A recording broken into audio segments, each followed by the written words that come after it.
They said he kept the heads of his enemies in a refrigerator. The stories that circulated in hushed tones were almost too horrific to believe, yet they persisted, growing darker with each retelling. In the shadowy corners of Kampala, people spoke of the chilling trophies Amin kept, reminders of his absolute power and the terror he inspired. They whispered he consumed human flesh for supernatural power. These rumors, whether true or not, reflected the deep fear that gripped the nation. In the darkness, neighbors exchanged glances, never sure who might be listening or who might disappear next. The line between myth and reality blurred, as fear became a daily companion. These were not ancient legends but the grim realities of Uganda in the 1970s under Idi Amin Dada. Amin's 8-year rule was a descent into violence, leaving a stain on Uganda and the world. The streets of Kampala echoed with the boots of soldiers, and the air was thick with suspicion. No one was truly safe, not politicians, not civilians, not even Amin's closest allies. He was both a terrifying brute and a grotesque caricature of power, turning the nation into a stage for his macabre performance. Between 100,000 and 500,000 people were murdered, not as casualties of war, but as victims of systematic extermination. Families were torn apart, entire communities vanished overnight, and the countryside became dotted with unmarked graves. Bodies clogged the Nile, a river of death reflecting Amin's paranoia. The water, once a source of life, became a silent witness to unspeakable atrocities. To the world he was a clownish giant, but beneath the laughter was a ruthless predator. His bizarre antics masked a regime built on fear, violence, and absolute control. Amin's story is a warning. Unchecked power can turn a nation into a killing field, leaving scars that last generations. Even today, the echoes of his brutality haunt Uganda. The pain lingers in the memories of survivors, in the silence of lost villages, and in the monuments that stand as reminders of a dark chapter the world must never forget. Idi Amin's beginnings were obscure. Born around 1925 in Uganda's West Nile region to a farmer and a healer, his early life was marked by the simplicity and hardships of rural Uganda, a place where traditional beliefs and colonial influences coexisted uneasily. With little formal education, his imposing physique and towering presence led him to the colonial army as a cook's assistant in 1946. It was a humble beginning, but one that would set the stage for his meteoric rise. Amin's strength and aggression propelled him from the kitchen to the front lines, earning a reputation for brutality during the Mau Mau uprising. His fearlessness and sheer physical power made him a formidable figure among his peers. The British saw him as a loyal enforcer, blind to his ambition. They valued his loyalty and his ability to maintain order, not realizing that they were nurturing a future dictator. He was also Uganda's heavyweight boxing champion, embodying the big man archetype. His prowess in the ring mirrored his growing influence in the military, where he was both feared and respected. As Uganda neared independence, Amin rose quickly, becoming a favorite of Prime Minister Milton Obote.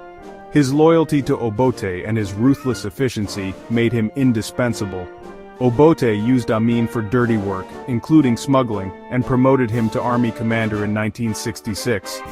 This position gave Amin unprecedented power and control over the military.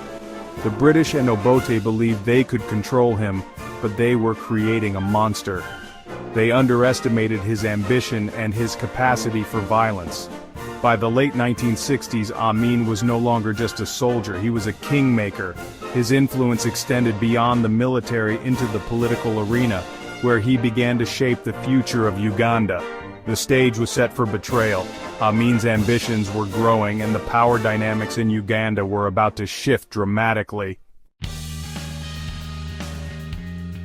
Obote and Amin's alliance crumbled as suspicion grew. In January 1971, while Obote was abroad, Amin seized power in a swift coup. Amin promised democracy and freedom, and for a moment, Ugandans celebrated. The West welcomed him, seeing a pragmatic soldier, but the mask slipped quickly.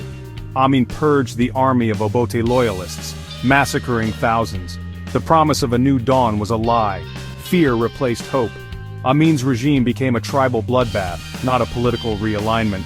The cheers faded, replaced by silence and dread.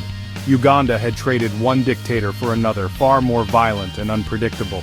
The world watched as the nation descended into terror. Amin's charm was gone, only brutality remained. The betrayal was complete. With power secured, Amin unleashed terror through new security agencies, most infamously the State Research Bureau. Its basement became a torture chamber where thousands vanished. Amin's death squads operated with impunity, targeting anyone who questioned him, belonged to the wrong tribe, or was simply unlucky. Abductions happened in broad daylight, the rule of law vanished. Torture was routine, beatings, electrocution, forced killings. Survivors spoke of blood-soaked cells and sadistic guards. Prominent victims like Chief Justice Kiwanuka and Archbishop Luwum bore the marks of horror. Amin's paranoia fueled the violence. Prophetic dreams led to new purges. Ministers were executed on suspicion alone. No one was safe. The entire country lived in fear, where a careless word could mean death. Uganda became a nation ruled by terror and superstition.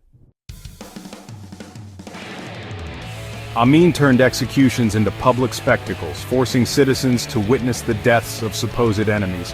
Firing squads operated before jeering crowds, with families of the condemned in the front row. These events were broadcast nationwide, amplifying fear. Dark rumors spread. Amin kept severed heads, shouted at them, and even ate human flesh. Whether true or not, these stories made him seem invincible, a monster beyond reason. The myth of cannibalism deepened the terror, making resistance unthinkable. Uganda was trapped in a nightmare, ruled by a man who seemed less human, more beast. In August 1972, President Idi Amin shocked the world by declaring an economic war on Uganda's Asian community, accusing them of exploiting the nation's wealth and resources. He claimed that their presence was holding back the progress of indigenous Ugandans, and that drastic action was needed to restore the country to its people. Amin issued a chilling ultimatum. The entire Asian population had just 90 days to leave Uganda. They were allowed to take only a single suitcase and a small sum of cash, leaving behind homes, businesses, and memories built over generations. Overnight, nearly 80,000 people became stateless, their lives upended in an instant. Families scrambled to find refuge, facing uncertainty and fear as they left everything familiar behind. The world watched as a humanitarian crisis unfolded at Uganda's airports and borders. Amin promised that the wealth and businesses left behind would be handed to ordinary Ugandans. But in reality, most were given to his political allies and military cronies, many of whom had no experience running them. Shops were looted, factories ground to a halt, and once thriving plantations were left to rot. The sudden vacuum of expertise and management led to chaos and economic collapse. The skilled class that had driven Uganda's economy, business owners, doctors, engineers, and teachers, was gone almost overnight, leaving a void that could not be easily filled. The economy imploded. Goods vanished from shelves, inflation soared, and people were forced to barter for basic necessities. Everyday life became a struggle for survival.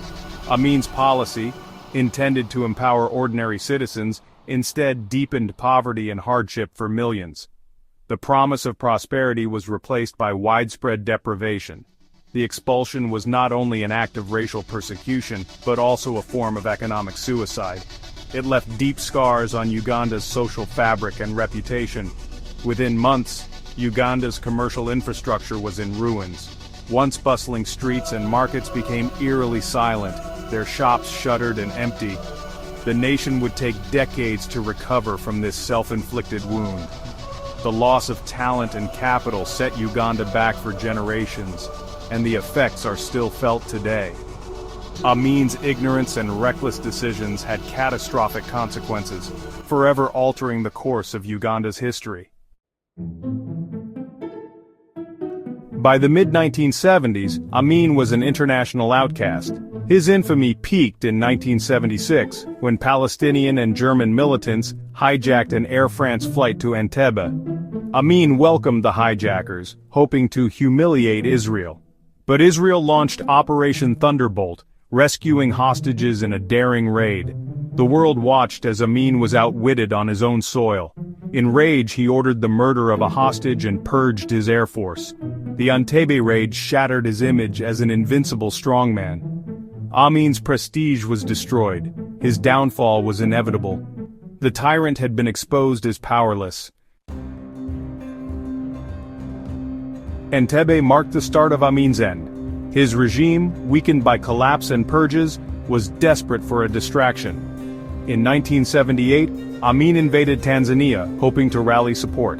Tanzania, led by Julius Nyerere, responded with force, uniting with Ugandan exiles. The Tanzanian army quickly overran Amin's demoralized troops. By April 1979, Kampala fell. Amin's regime collapsed. He fled to Libya, then Saudi Arabia, living in exile until his death in 2003. Amin never faced justice for his crimes. His escape was ignominious, a dictator reduced to a forgotten exile. Uganda was left to pick up the pieces. The nightmare was over, but the scars remained. Amin's fall did not end Uganda's suffering. The nation was devastated, economically, socially, and psychologically. Trust was destroyed, violence and instability continued. Successive governments struggled, and cycles of brutality persisted. Every Ugandan family carries scars from the Amin years. Rebuilding meant confronting a painful past and forging a new identity. Amin's story is a warning. Unchecked power can destroy a nation. The shadow of the Butcher of Africa lingers, a reminder of the darkness that can reside in the human heart.